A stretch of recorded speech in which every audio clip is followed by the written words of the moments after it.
Yo, yo, yo, yo, yo, how's everybody going?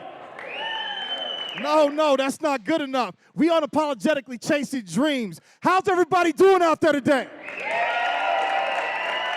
Hey, that was a lot.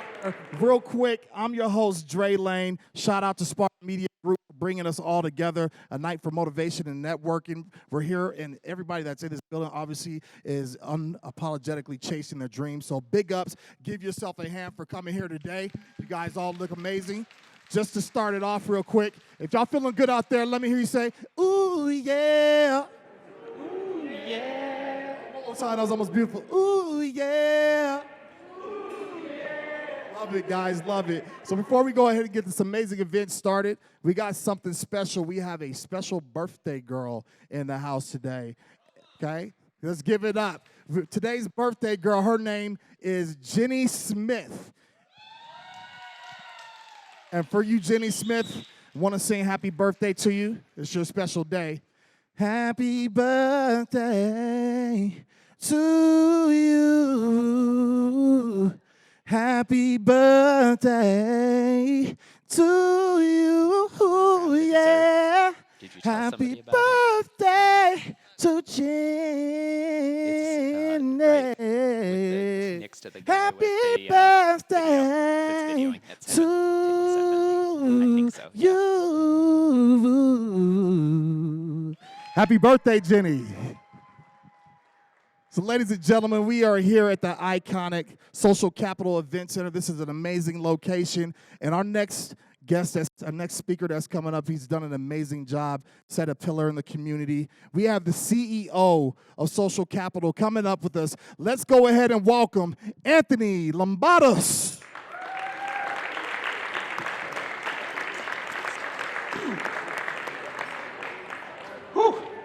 How many of you remember the question, who do you want to be when you grow up? Nobody? Come on now. What was the answer when you were a kid? What did you say? Firefighter. Give me another one. Singer. Give me another one. I love it. I love it. Well, I'll tell you what I did not want to be. I did not want to be a caterer. Despite my dad having a catering business and growing up in it, I knew that was not what I wanted to be. I wanted to be a professional basketball player. And I'd spend every day out in the driveway making baskets, shooting hoops. My mom would drag me for dinner, and then after dinner I'd chase back out there, meet up with my friends. Every day we were practicing. But at 5'10", when I stopped growing in high school, my NBA dream started to fade away.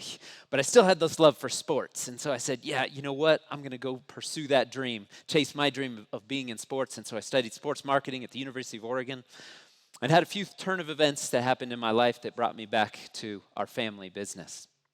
And there was one day particularly that struck me because I was working with my dad, and at the time, we had a very contentious relationship. It was a difficult thing working with my dad.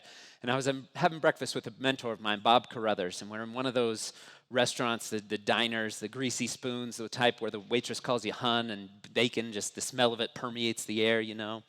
And I said, Bob, I missed my calling. And he said, what do you mean, Anthony? I said, well, I should have been a college basketball coach. And he says, well, why? Tell me why.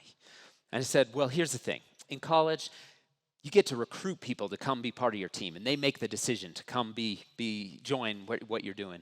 And then you get all these different personalities together, and then you have to figure out how they're going to work together and how they're going to cohesively be a team. And there's strategy involved, and there's competition, and you have to scout out a game plan for where you're going to go. And in college, they want to get to the next level, and I think it's awesome that you can help them grow and get there. And I'm going on and on. I said, and they wear nice suits, and I kind of like to wear nice suits too, so it all works. And that's what I should have done. And he looked at me and he said, Anthony, you have a chance to do all of that right now at Footer's Catering. And it was that moment that completely changed the trajectory of my career, because I realized that my job at Footer's Catering wasn't to figure out what menu we were going to serve, wasn't to figure out how we were going to execute an event.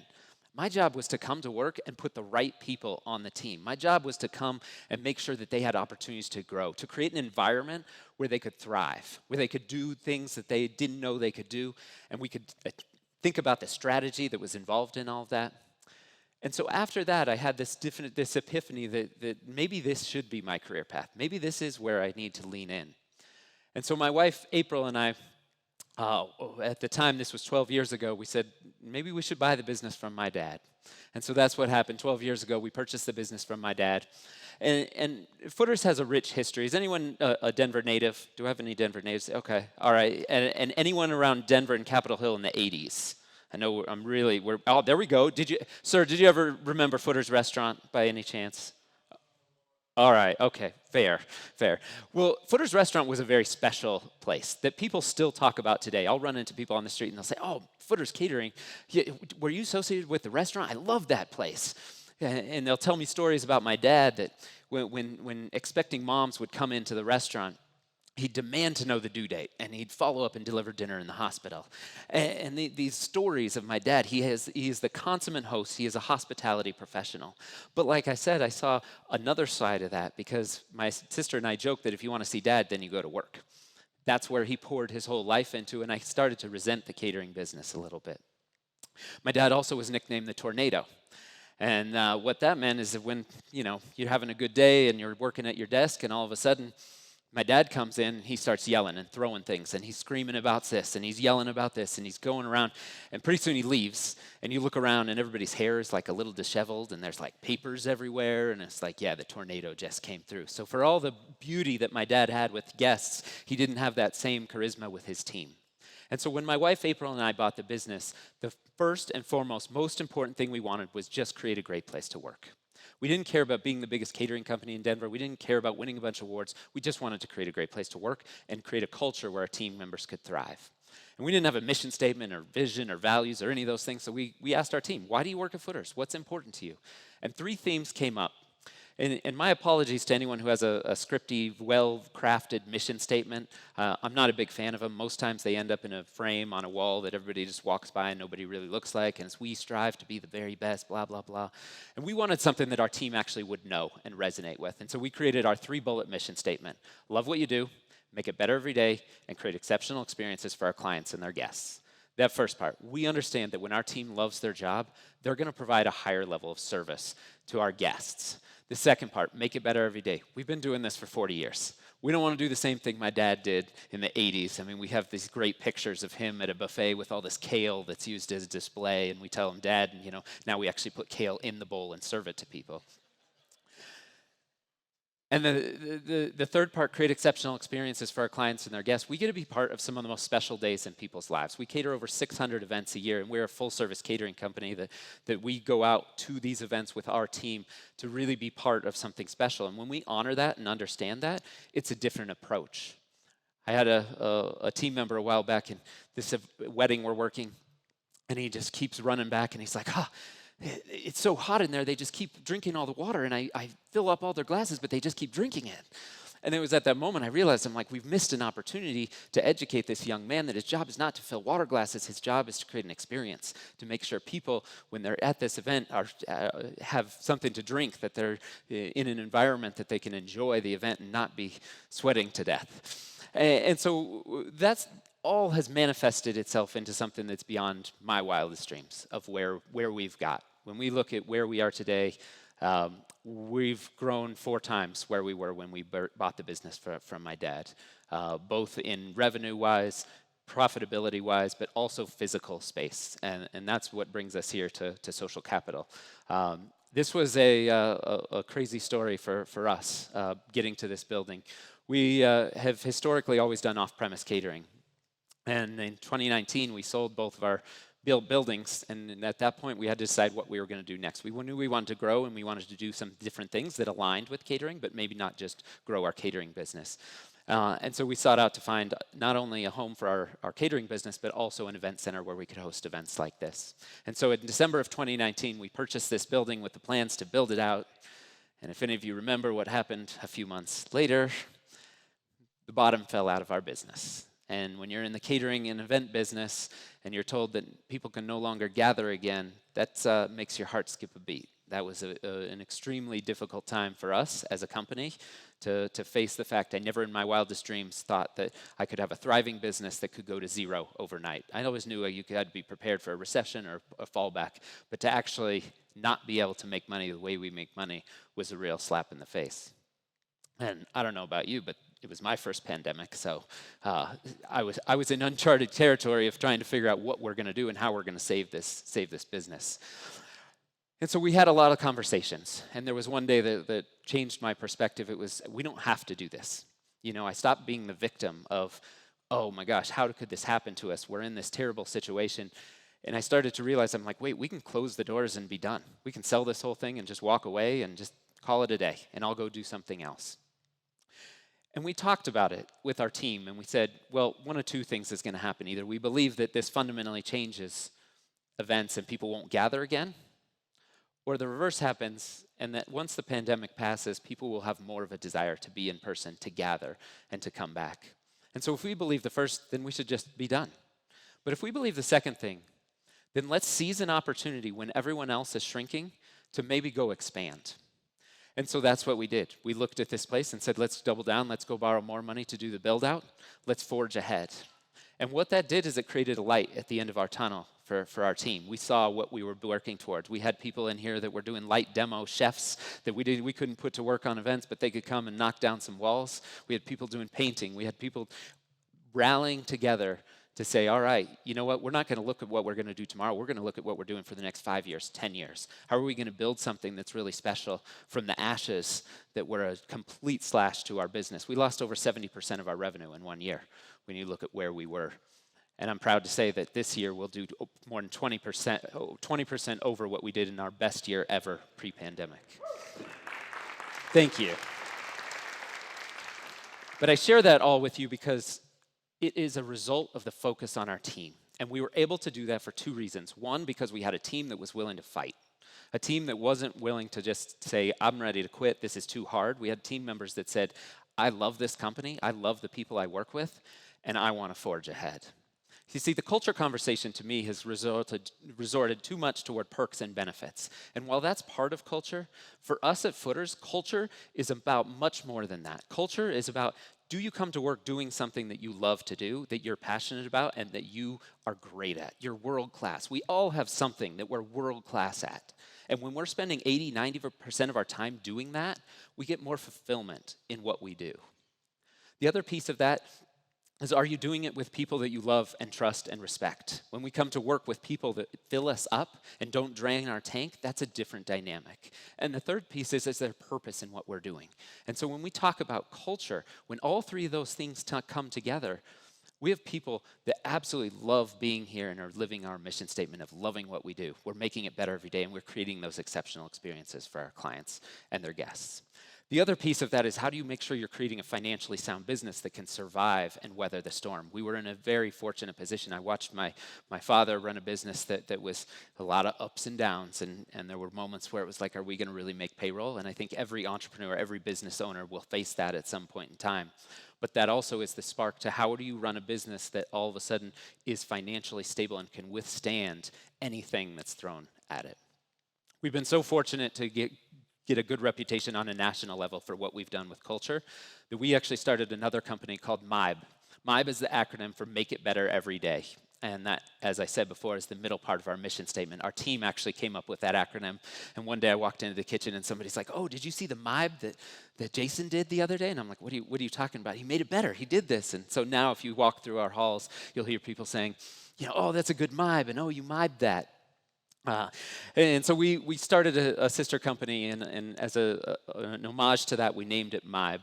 And MIBE focuses on intentional culture building and education around heart leadership for the hospitality industry. These concepts apply to all industries, but we have such a soft spot for what the hospitality industry has done, and we are not historically known as an industry that has treated our people really well.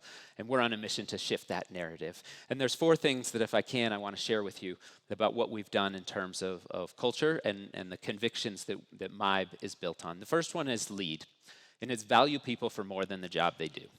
You see, I don't think when I come to work, I open that door and all of a sudden professional Anthony stays behind personal Anthony stays behind and professional Anthony comes in. That doesn't happen, right? If my life at home is in shambles, it's probably going to impact how I show up at work. And if work is really not going well, it's probably going to end up at home when I come home and back up that dump truck on my family and the people I love the most to tell them how horrible my day was, right? And so we have this philosophy that we want to invite the full person to come to work.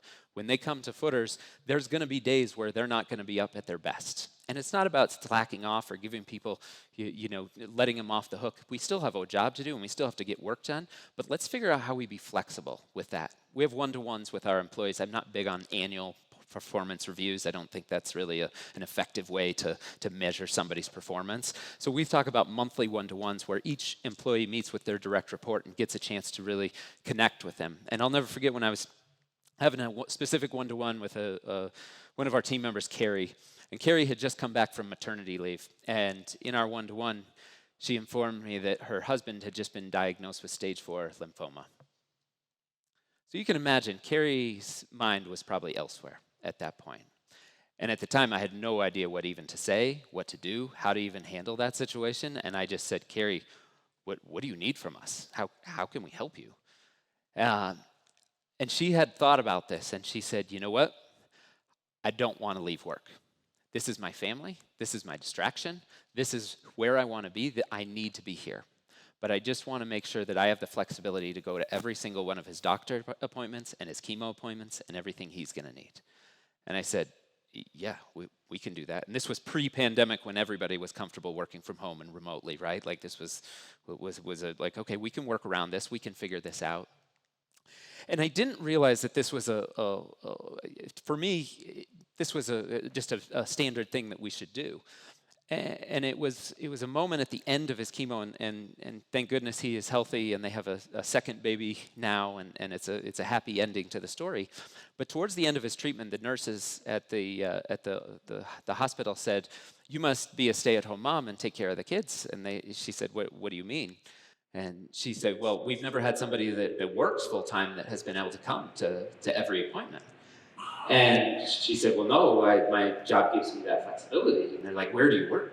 Like, tell me more about this." And I never in my wildest dreams thought that would be an anomaly. And it was a sad thing to think that like most companies don't do that for their team members. Most companies don't respond to the needs of their team. And so when we think about valuing people for more than the job they do, it's understanding that at times we need to respond to some of those things. And you know what happened? There were days Carrie couldn't get all of her work done, but everybody else here rallied around to pick up the slack for her. And you know what happened?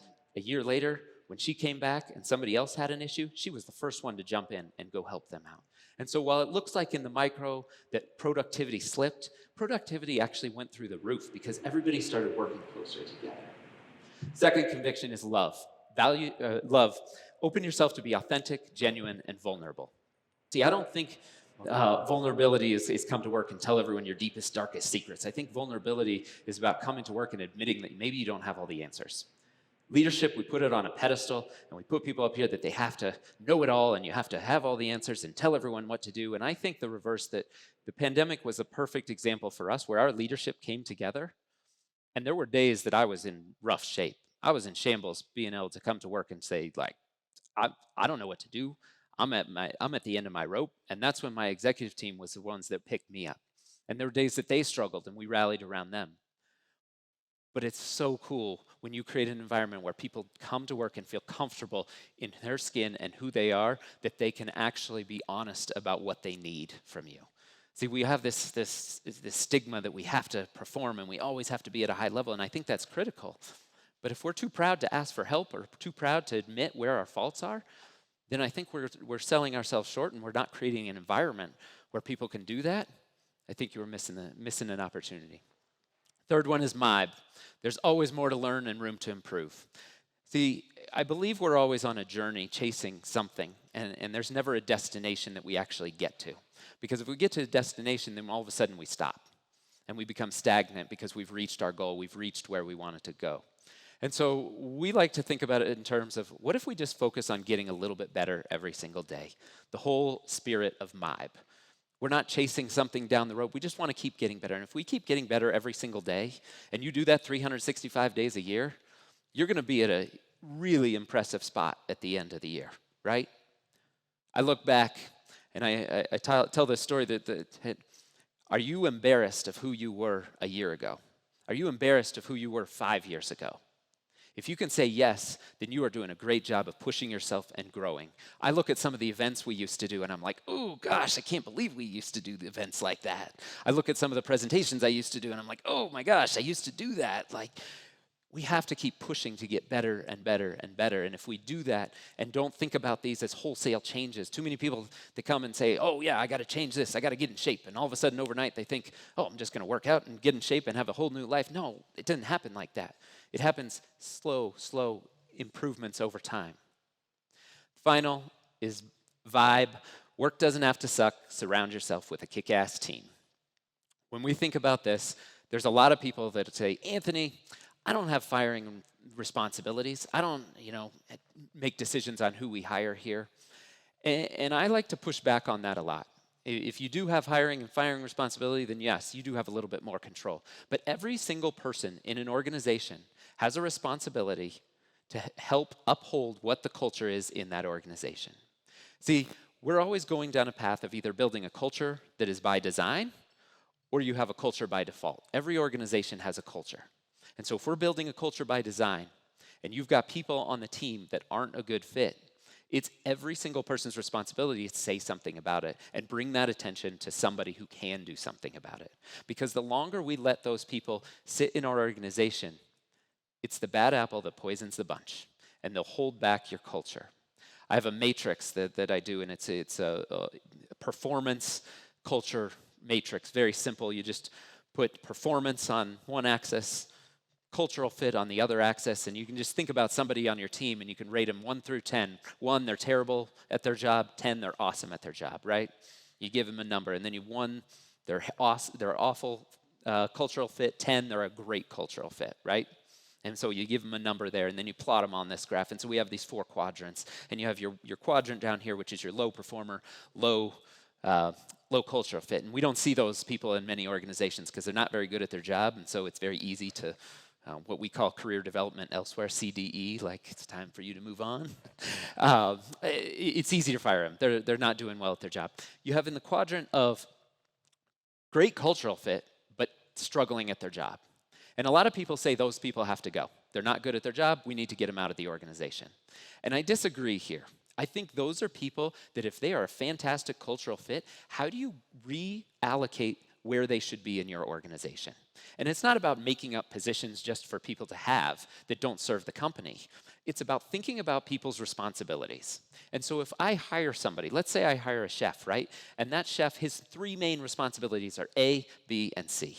And he is brilliant at A, and he is fantastic at B, and he is terrible at C. What do you think I'm going to spend most of my time talking to him about? Probably C, because that's what we're struggling with. So we're going to keep coming back. Hey, you're struggling with C. Hey, C didn't get done. Hey, why is C messed up again? I'm going to keep harping on C. That's deflating for somebody who's striving and thriving at 2 areas of his job. What if we took C and said, you know what? I think it belongs over here, and this person has the skill set to do that better. And maybe we bring D that no one's doing right now. I think we put that on your plate because you're going to thrive with that.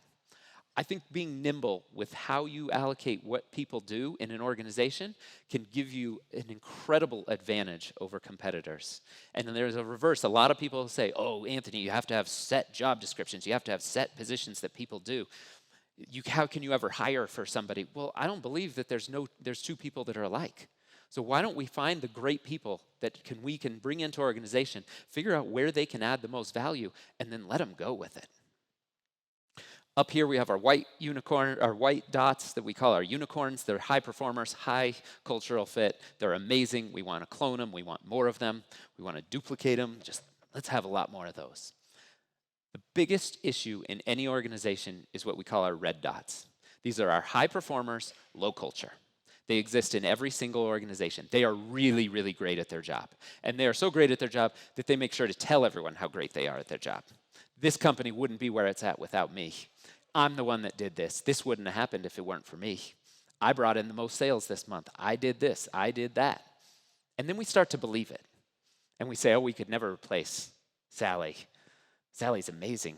She's so good. How could we ever find somebody that could do what she does? And I don't know. We just have to put up with Sally. And the thing is, a lot of these people, they're not all jerks, right? They're pretty charismatic people because a lot of times what they're doing is they're eroding the fabric of your culture by coming over here and saying, did you see what Carlos did the other day? He screwed that up. He screwed that up for me. I know he screwed it up for you.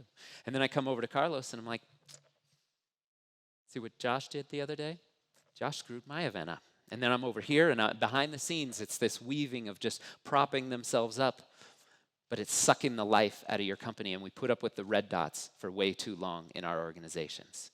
And every time, I've never fired somebody too soon. I just, full disclosure there.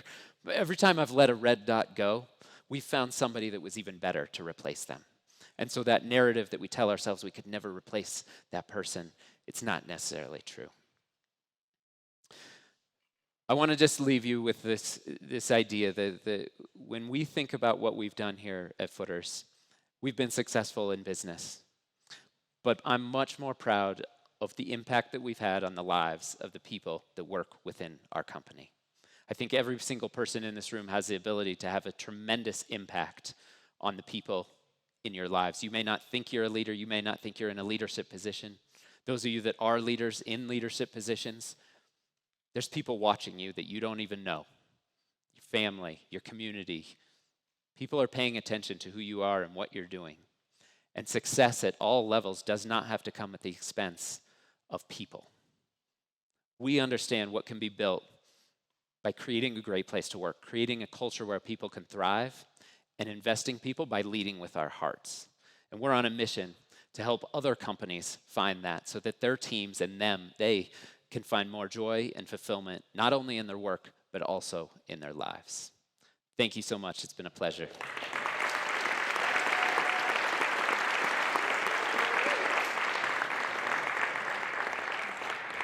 It's now my pleasure to introduce one of the two people that you really came to see here tonight. Jeff Cisneros owns 7 different companies under the Sparta Brands empire.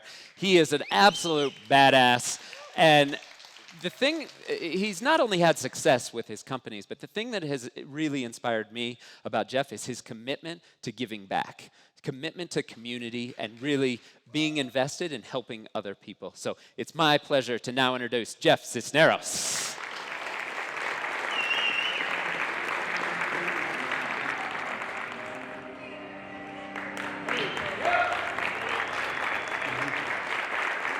Good evening, everybody. I feel so overwhelmed to have you in here.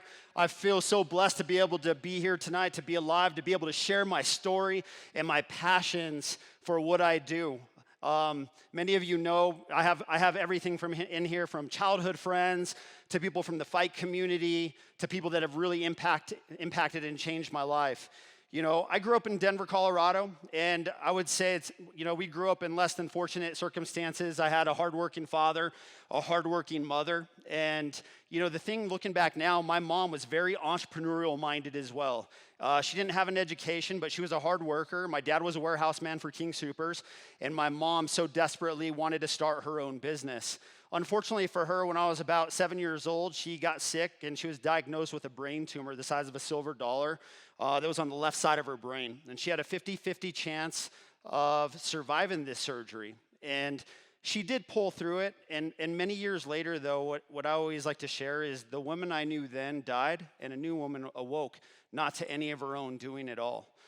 But she really instilled something in me that if you want something, if you want it really bad enough, you go out there and get it. No matter the cost, no matter the sacrifice, hard work will get you there. And, looking back on my journey from the time I was in elementary school, I was fascinated with people that owned businesses. Driving by and seeing the local baseball card shop in 5th grade, I would go in there every day and I would pester this man to give me an opportunity to hustle his cards at school. And he was just like, kid, you are a pain in the ass, but I'm going to give you an opportunity. And that's all I really needed. I needed that opportunity, and so I started hustling and selling baseball cards in 5th grade. And then I got an idea that I was going to start selling pop and candy to all the kids, and that was frowned upon, by principal and the school district. So I was ahead of my time. We'll say that, But, I'd always had this drive and this passion, and I always believed that anything was possible. I believed that my wildest dreams could become true. I've got a great childhood friend here today, Jeremy Sterling. I love you so much, brother. He's been one of my biggest supporters, and he knows from the time we were very young, I believed anything was possible. I believed anything was possible. So as we were coming through high school, I started to venture into entrepreneurship. One of my brilliant and game ideas is that I started Uber Eats before it was Uber Eats. And I talked to my friends and said, hey, let's offer fast food delivery for $5. And we'll do it every Friday and Saturday night. And we were crushing it. We were killing it. But, my friends were more interested in parties and girls. And so that kind of flopped. And it led me down to my next passion. I had gotten into fitness and working out and in bodybuilding. And so I started a sports supplement company when I was 17 years old. And literally, I was an original trunk hustler. I would pull up to the gyms, I would pop the trunk, and I would sell muscle milk, protein powder, protein bars. I would go into the gym, I would talk to people, they would come out, and I would sell them these supplements. And I was just so obsessed with it. I got that taste of it. I was living in a one-bedroom apartment, and I didn't have very much money, but I was happy. I really felt like this was going to be the big thing. And so we were working really hard, and I grew that business. I started it with $100, and over a period of 3 years, we were doing at times over $120,000 a month online. And I had a little staff of people, and we were delivering supplements, and we were knocking on doors. Being young and in my 20s, I thought, this is it. This is it. I'm going to turn this into a multi-million-dollar business, and I'm going to retire by the time I'm 28 years old, and I'm going to own a Lamborghini and a yacht, and I'm going to retire all my friends. Then I was hit really hard in the face with reality. In June of, I think it was probably like June of 2001, I was running out of money because I had started the company with just $100. I got $500. I bought $500 worth of supplements, $500 to $1,000. When the time we were selling $90,000 to $120,000 in supplements, I had credit out the wazoo. I was extended everywhere. And I came to a very difficult decision. I was delivering supplements to the Westminster Police Department at the time, and I was talking to a police officer, and he said, hey, do you have any investment opportunities? And so I was like, well, this is awesome. We were days away from going out of business, literally days away from going out of business. And I met them up at this restaurant in Westminster. I think, was it Applebee's, Don? Black Eyed Pea. And so they were on the SCAT team, like an undercover team. And so I met this gentleman, Chris, and I prepared this amazing proposal, and I was so passionate about it. And I left that meeting thinking, man, I really crushed it. I really crushed it. And he had a friend with him that was working that night who didn't say much, but was just kind of evaluating the situation. The next day, I was so excited to hear from Chris, and my phone rang, and I picked up the phone, and Chris was like, hey, Jeff, I talked about it with my wife, and I'm sorry, I just don't think it's for us. I was devastated. I literally went to the gym and I had told myself, I'm going to have to call everybody that works for me and tell them that they don't have a job anymore. My dream is over. My dream is crushed. And I got back from the gym, and I had a message, and I opened it, and this message said, hey, Jeff, this is Don. I hope you don't mind. I got your number from Chris. I was at yesterday's dinner meeting, and you know what? I was really intrigued. I wonder if you could come over and talk to my wife and myself about that opportunity. So I called him. I said, what's your address? I went up to his house, and again, I gave it to him with everything in my heart, all the passion in the world that you can imagine. And this time, to be honest with you, I was a little bit unsure. I wasn't really positive that I sold him on it. And so I go home, a couple days go by, and I'm like literally putting off letting my people go. And I see he's calling, and I pick up the phone, and he says, hey, Jeff, this is Don. Hey, man, we're in. And I was just like, oh, my God. And after it settled in, I was just like, this man doesn't even know me. I got to ask him why he invested in me. Why did he invest in me? I want to give him a round of applause because 20 years later, we're still close and we're friends, and he's sitting right here. Don, raise your hand.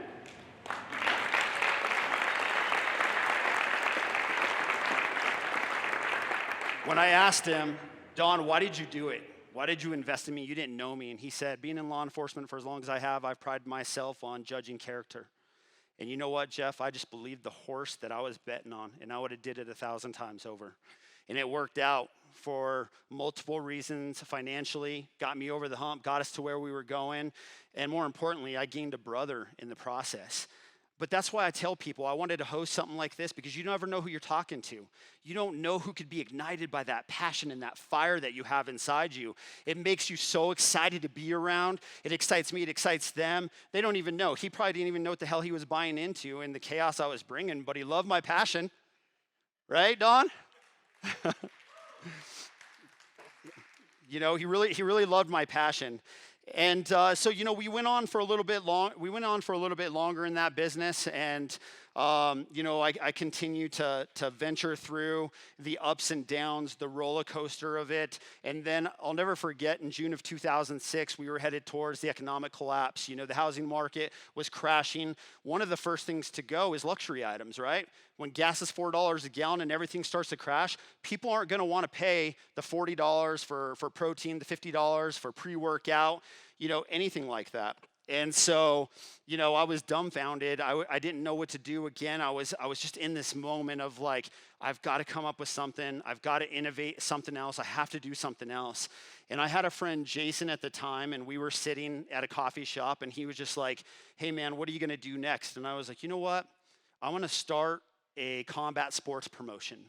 Because I was an ex-boxer, I loved boxing, but I didn't feel like boxing really had the relevancy here locally. It was big globally, but here, nobody really wanted it. MMA was the hot ticket. So I told him, I'm gonna start this MMA promotion called Sparta Combat League, and I am going to, you know, I'm gonna go back, refocus on the supplement company, and I'm gonna build my own supplement company called Spartan Labs instead of wholesaling everybody else's stuff. So he was just like, man, that's, you know, it sounds like a lot of work. And anybody that knows me knows I'm relentless. I'm all gas and no brakes. When I put my sights and focus on something, I go for it. And I'm still in my point in my life where I'm trying to find balance, a cross between balance and obsessiveness, because I'm exceptionally, like just extremely obsessive when I have a goal in my mind. And so Sparta Combat League was born in November of 2009. This was taking me down a path that I had no clue that I was going to venture down. I had $500 in my pocket. We had $500 in our pocket, and the permit for the state was $600. So how I got that extra $100 is I literally went dumpster diving when people were sleeping, and I collected cans because aluminum was going for a pretty decent amount at that time. So I got myself the extra $100. We had the $600. I went and got my first permit. And I started talking, and we were going through the motions, and we did a show, and we made, at the time, what I thought was decent amount of money. So I thought every show is like this. The serial optimist in me is just like, how could I fail? I can't fail. Like, I'm going to win at everything that I do. Well, the next event we did, me and Carlos were talking about this yesterday. I had invited him. He comes to the Grizzly Roads. We had 200 people there, and I had comped 180 tickets. We left the building with $17 in our name. And I went back to our hotel, back to our apartment, and we ordered stuffed crust pizza because that makes everything better with our last $17. But you know, the thing about it for me is I just believed in my heart with everything that I had that this was going to turn and this was going to be successful no matter what. I was not a stranger, and I wasn't scared of hard work. My whole life has been about hard work, and so I knew that we could turn it. And so in late 2010, we started to turn it, and we started to grow it. And we went from doing 3 shows a year to 8 shows a year to 10 shows a year to 12 shows a year. And then the moment of truth. I wanted to take the next step and the next risk. I wanted to do Budweiser Event Center in Loveland, Colorado that holds 5,500 people. And everybody looked at me like I'm insane. You're not a big time promotion. You can't do it. It'll never work. And I said, no, you're wrong. We're going to do it, and we're going to smash it. We did that event, and we sold 3,800 seats that first time up there on Budweiser Event Center. And I remember thinking I was kind of disappointed because I really thought I could get the whole 5,400. And so it was our biggest financial gain at the time. We had the most money we'd ever made. And so, you know, of course, I'm the type of person that can't be content. And I'm not driven by money. I'm driven by legacy. As cliche as that sounds, I'm showing my daughters that their dreams are possible, that anything's possible. The kids that grew up with me, they saw how we grew up. Anything's possible. So this is April. So you fast forward, and we're now in September of 2013, and I'm building the biggest fight card in Colorado history. I have all the names, guys that went on to go into UFC, and we are crushing it, and we are killing it. 1 week to go, and the weather report comes out that we're expecting catastrophic floods. Catastrophic floods. And I'm like, no, it's going to be good. It's going to get there. We get to the night before weigh-ins, and it shows that it's going to flood in a terrible way. I was now at a crossroads. Do I cancel this event? I've flown everybody in. All my money was on the line. To be honest with you, I was betting and playing with money I didn't have.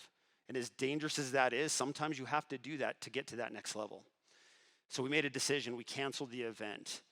But the heart in me knew that these fighters had counted on being paid. I went to each one of them and I paid every pro fighter their show purse. And I said, will you do me a favor? Will you please come back in 2 weeks and we'll have this September 27th? And these guys told me, yeah, no problem. We're going to do it. So the next 2 weeks, I was receiving phone call after phone call. They were pulling out. They didn't want to do it. I'd already paid them. So I was forced to do the event anyway. And of course, it rained that night. And I'll never forget the moment. I was looking around the crowd, 900 people maybe. I had everything on the line. We lost $30,000 that night. And I didn't have $30,000. So basically, this is where you call creative financing, right? What can I sell? What can I hawk? What can I do? And, so we went home, and at the time, my ex-wife now, we drove home in complete silence. And I remember going in the basement and just like losing it. I felt like a failure. I punched a hole in the wall. I cried. I thought I let my family down. I thought, this is it. This is the ultimate failure. There's no coming back from this. And she literally came down, those of you that know her, she came down to me and she said, look, you could either sack up or feel sorry for yourself. And I was just like, you know what? You're right.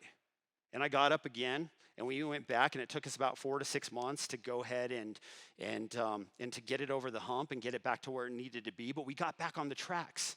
My purpose of sharing so much more failures, I have a lot more failures than most of your average entrepreneurs. And the reason that is because I swing for the fences. I believe in go big or don't go at all. I don't know how to do anything, and I won't do anything that doesn't light my soul on fire, because life is too short.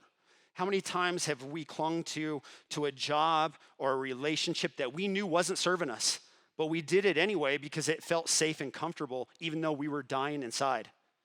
How many people have felt that way before? Hands up in the air. I have, time and time again, right? I have. And so in 2014, things really started to turn. We were getting the attention of the national audience, of TV broadcast centers, NBC Sports Network, Altitude Sports Network, and we were really moving in the direction. And everybody would be, why can't you just be content? Why can't you just let it be what it is? Because that's not in my blood. That's not who I am.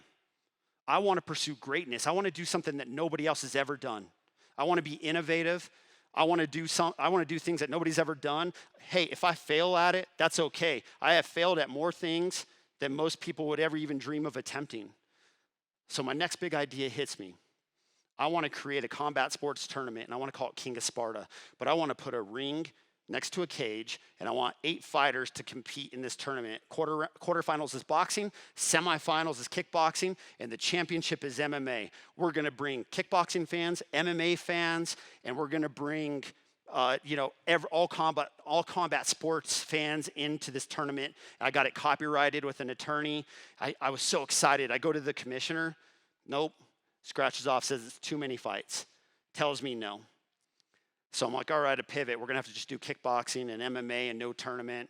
And so that year in 2014, we did Budweiser Event Center again. And I'll never forget the moment. I walked out about the 3rd fight, and I'm looking around, and I'm like, holy shit, we did it. We sold out Budweiser Event Center, 6,000 seats, completely packed. And the fans going nuts and crazy. At the end of the night, everybody wanted to celebrate. I was like, no, we're going to do Pepsi Center next. Pepsi Center, and I'm going to get my tournament approved by the commission. You mark my words. And a lot of you know, in many entrepreneurial journeys, you're just heading full speed, 200 miles an hour in a car with no brakes, and you're not thinking about anything else. One day I get a call, and it's one of our sponsors. He says, hey, Jeff, can you come in and talk to me real quick? And I'm like, oh, man, this guy's going to fire us. This guy's going to fire us right now. And so I go to his office, and he's like, I got a question for you. I was like, yes, sir. He's like, who's making your video content? I said, we are. And he said, really? He said, are you doing the Spanish and English? I was like, yes, sir. He said, can you do that for me? And I was like, what do you mean do that for you? He said, well, I want to do that in automotive. I want to bring that flashbang in automotive. I don't want these boring commercials anymore. I want that flashbang. And so, without even thinking about it, right, the entrepreneur in me is like, oh yeah, we have a media company. It's called Sparta Media Group. What's your budget? So he tells me his budget, and I'm like, keep a cool face, walk out, get in my car. I'm like, oh my God, we're in the wrong business. I'm driving home. I pull over, I have an epiphany. I'm like, oh my God, we have a digital media company. We owned all of our own cameras, all the own lighting, our screen printers, the embroidery. We owned everything because we wanted to make it more convenient for ourselves to not have to count on vendors. And the whole time I didn't realize it was right in front of my face. We are sitting here and we are building this business that was going to be huge and we didn't even know it. So we start doing this account for him. And about a month later, a friend of mine introduces me to another guy in automotive. He's like, hey, are you doing their videos? And I was like, yeah, we are. And he's like, kind of smirks. He's like, you know who that is, right? And I was like, oh, we say his name. Ended up being part of a large automotive empire. So I emailed him and I was like, hey, I heard you're part of a larger automotive group. We would love to be a part of it. He wrote me back. He's like, Jeff, can I just tell you something? I'm a huge fan of the fights. I love coming to the fights and I love your passion for it.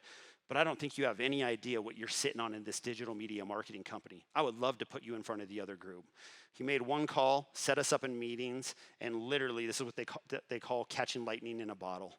We were in some of the largest and biggest automotive groups in the country.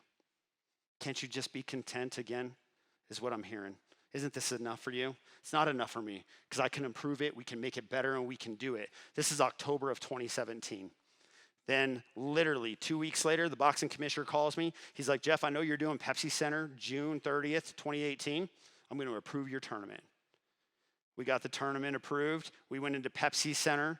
We sold 9,000 tickets strong. And we had the tournament, the first tournament of its kind that led to doing more tournaments and more. See, my personality is a lot like many of you that are entrepreneurs out here now. No, once you reach success, that's not it. Rent is due every single day. You can't sit on it. There's somebody working really hard to take it away from you. And the way my mind works is if I go into a business and I have passion for it and I've had a bad experience, I'm like, I'm going home, I'm starting that business right now. Imagine how frustrating that was for my ex-wife. Did you start a new business today? No, I sure did though. I sure did. So I don't have to tell you why I'm not married anymore. But as the time went on and it was, and we were going through everything, sometimes you have to stop and just realize and take it in, like, look at what you're building, be proud of yourself. Be proud of yourself. And so one business led to the next, led to the next, led to the next. And I've been a big believer in manifesting your dreams. Writing down goals, manifestation boards. My entire master bedroom wall is a vision board. I have 21 I am affirmations down the center, personal and family goals on that side, business goals on this side. I wake up in the morning, I pray, I see it. I go to bed, I pray, I see it. I'm a very visual person. And so it drives me. It drives me to want to do great things. I've never been driven by money, as we talked about, but I know that making more money allows me to help more people. And those of you that know me know we do a ton of work in the community. We love to give back. Every September, we have an event called Sparta Shoes for Kids.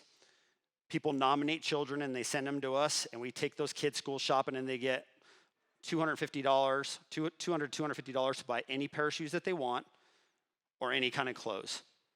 And thank God, I've never had to turn down a single soul. I just believe and trust in my gut in that. And that was born when I was younger. A fellow entrepreneur bought me my first pair of Air Jordans.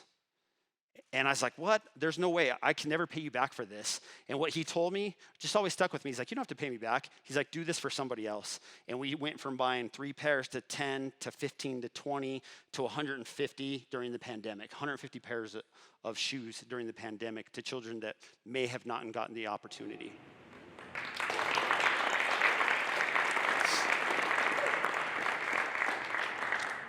So now, we're coming into 2020. I want to share a story with you guys. It's very important to me. My sister has always been my greatest role model in life. She's my hero. She's a cancer survivor. Many times she had to be mom and do things that just were not fair for a child to have to do in order to make sure that I had what I needed. So when we were really young, she had a dream car. It was a 1968 Camaro, but she wanted it to be purple. So when I was 16 years old, I started telling myself, I'm gonna buy my sister this car. I'm gonna buy my sister this car. I kept telling it, never went away, never went away. On the video monitors, you'll see for her 50th birthday, I made the plan. And I invited her to the garage, and I told her, we owned an automotive customization company, Sparta Auto 360. And I said, come look at this client's car. And she's like, oh my God, I love it. And I wrote her a letter telling her that she was my hero. She's very successful, but she would never have done this for herself. And that was probably one of the most gratifying, rewarding moments in my entire life, to be able to buy my sister her dream car. It made everything worth it. All the sacrifice she went through, all the hard times, everything that she did for me, I knew she would never do it for herself. And so I bought her her dream car, and it was just a very powerful moment, because I had that car on my vision board for probably 14 years. But I never lost faith that I was going to do it for her. Never lost faith with it. That's where I tell people, manifesting and writing down your goals is one of the most important things that you could possibly do. How many people remember Westminster Mall? When I was probably about 9 years old, me and a friend were coming out of the arcade, and there in front of us was a brand new Lamborghini Countach. We stood there with awe, looking at it, being like, oh my God, this car, this older gentleman, calling him old now, he's probably my age now. And he comes out and he's like, do you want to sit in this? And I was like, are you kidding me? I would love to sit in this car, me and my friend said. So he opens it up, we go and we sit in it, and I was like, sir, what do you do? I got to know what you do. He said, young man, I'm an entrepreneur and a dream chaser. I said, I'm going to own a business one day, and I'm going to have a new Lamborghini.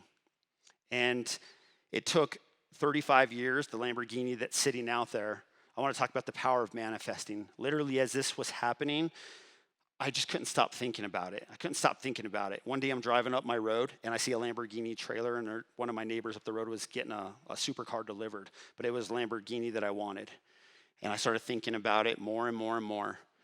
And I went home, and then I went to my loft, and I seen another Lamborghini there. And then on Monday, a friend of mine texted me and said, hey, Jeff, you never believe what just showed up in the dealership. Somebody backed out of this, and they had ordered it. Got a brand new Lamborghini Huracan. You should come look at it. And I was like, oh my goodness. I just want to look at it, though. I'm just going to go down there and look at it. That's my toxic trait, anybody that knows me with cars. So I went down there and I sat in it, and I was just like, oh my God, like I can't believe this is happening. And the Lamborghini is not about status. I don't give a crap about that. It was a dream that I wanted to accomplish for me. It was my wildest dream as a child. I don't care about the other stuff. My friends like to give me shit because I wear $40 Skechers, but I'll drive a Lamborghini, okay?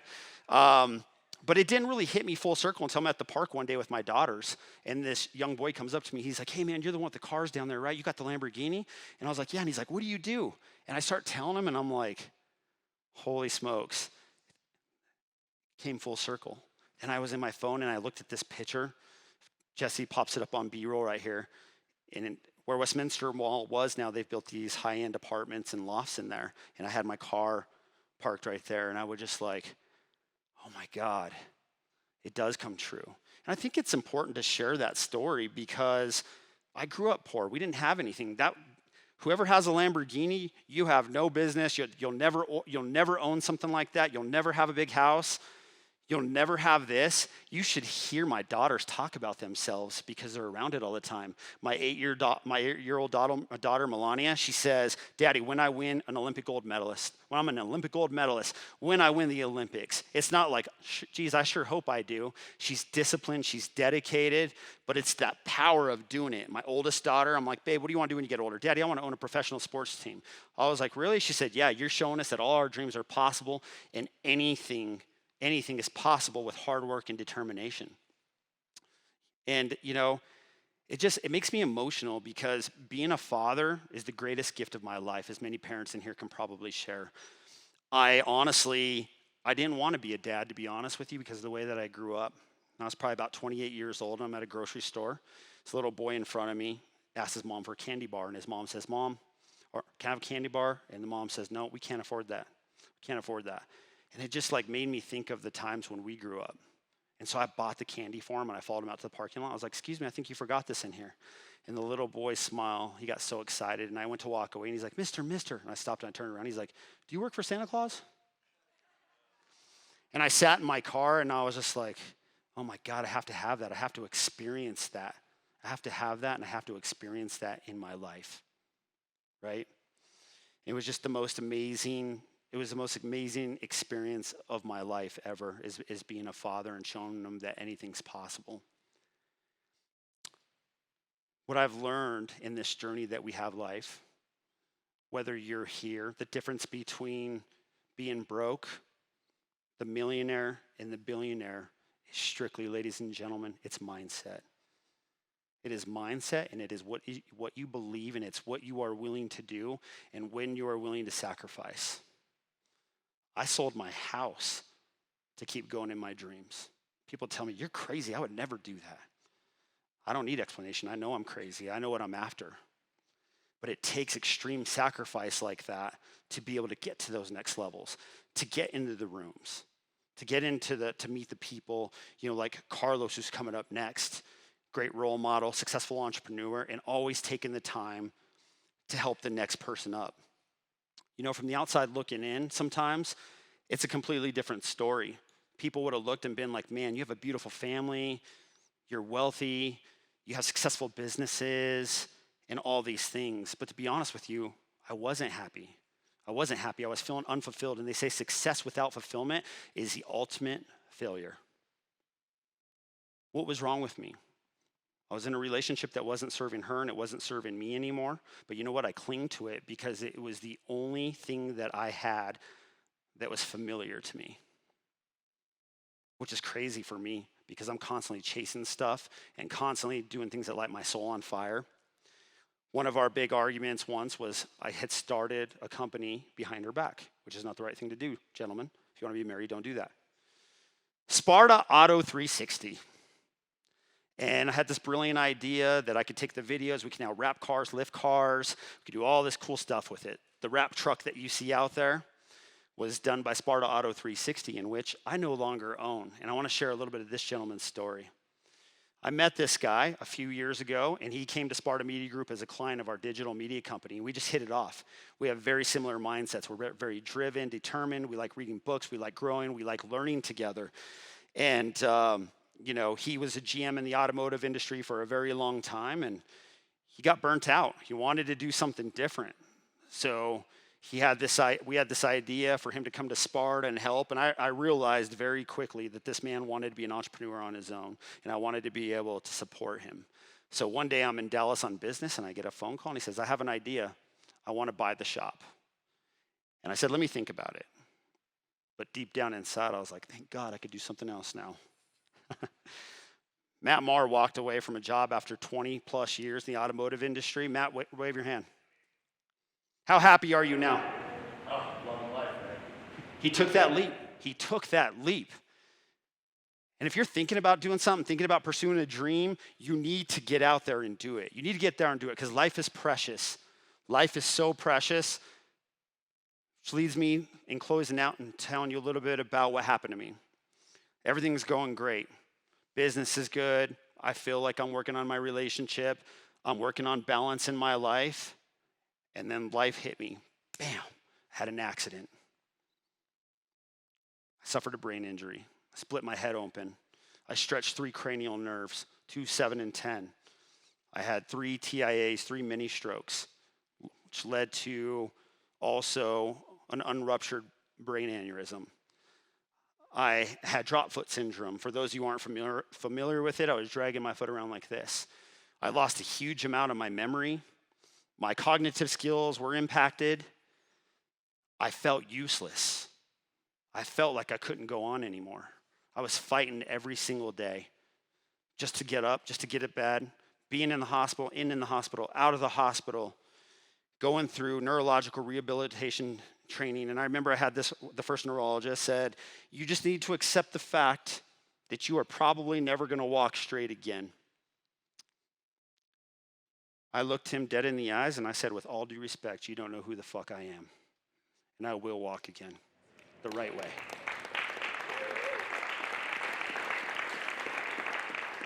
I got my stuff together. I found a new neurologist, and he was incredible. He got me on my path of my journey, an excruciating 8 months of a lot of ups and downs. I had lost my identity. Who was I? I knew I was creative, but I didn't know who I was. I didn't know what I wanted to create. But I knew that I was resilient, and I could come back from everything and anything, and I didn't need a plan. I just needed to know that I could do this. And I've always been that person. I'm a Gemini. I don't need the plan. Just give me the damn opportunity, and I will go for it. I will run headfirst. For years, I was begging and pleading a friend to get me into real estate. He probably got tired of how many times I pestered him. How many times I call you about it, Jeremy? Yeah, morning he said. And I said, man, give me an opportunity. I want in. He calls me at 2:30 in the afternoon on a Friday and says, I got one for you, but I need $10,000 by 4 p.m. and it's all the way on the other side of town. I didn't even think about it. I just did it. I just went head first into it. And, we did it, and thankfully it worked out. But my point in that is that we don't always need a plan. Sometimes when we're waiting on a plan, it's going to expire. If you wait forever for the perfect timing, it is never going to be perfect timing. You just have to go for it. I get scared just like the rest of you, but I ultimately, at the end of the day, my saying is I get scared, but I take a big, tall glass of fuck it juice and I drink it and I go for it. And that's what I strongly recommend to anybody in this room thinking about pursuing dreams and passions. It's never too late. I have my brother in here tonight, and I hope he don't mind me sharing his story.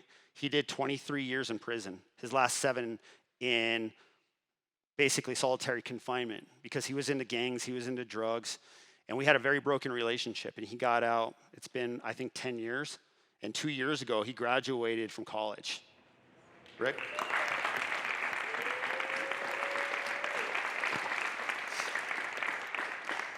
He made no excuses. He put in the work. He did the time. And now he's part owner in an electrical company. And I'm just very proud of him. But he's proof that, we all don't have to be 18. I started when I was much younger. I had nothing to lose. I was able to make a lot more risk that, other people can't make because they have families. They have families that they have to do. So in closing, I just want to say, if you're thinking about it, if you can't stop thinking about it, if it lights your soul on fire, do it. And if it doesn't, if it's not serving you anymore, it's okay to move on. It's okay to do and take a whole new path. Ladies and gentlemen, my name is Jeff Cisneros, and I want to say thank you for your time tonight.